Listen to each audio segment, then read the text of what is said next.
พริกมันจะใกล้หมดแล้วเราต้องแก้ปัญหานี้กันเลยนะ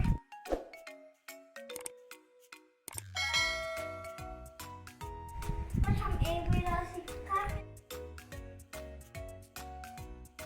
สวัสดีครับวันนี้พี่แก้วมาสอนวิธีการท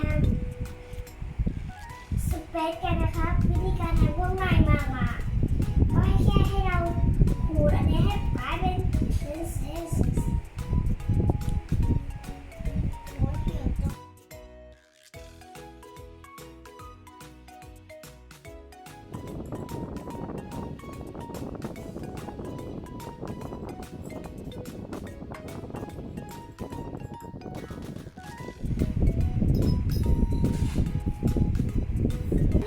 นี่ก็รวนเสร็จแล้วนะคะเดี๋ยวเราจะใส่ใส่กลางให้เราสเกลหมดน้ำที่ร้อน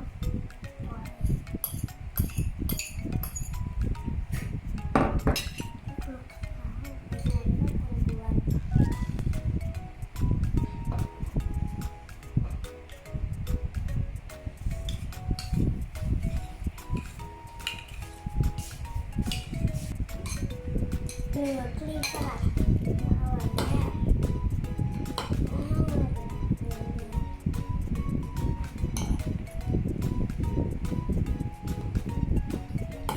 นี่ก็คลุกเคล้าคลุกกันเลยนะคะเสร็จแล้วจะดูมีเนื้อหนังกว่านี้กว่า100%กว่า18ถ้าเรามาทานกับขนมปังนะค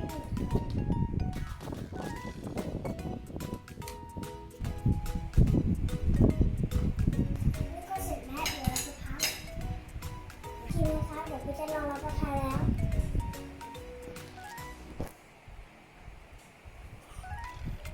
ว่ากินยากเกินไปเขาจะกินดีกว่า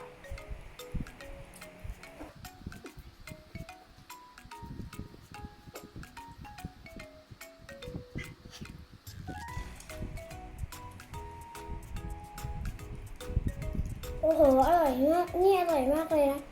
นี่คืออาหารเช้าสำหรับแม่ไปโรงเรียนสายนะคะเดี๋ยวเพื่อนๆชอบวิดีโอนี้เพื่อนๆอย่าลืมกดไลค์กดแชร์และกดซับสไครป์เป็นกำลังใจให้พี่ด้วยนะครับพี่ขอไปกินต่อกันนะครับบ๊ายบายขอบคุณที่ติดตามรับชมนะครับ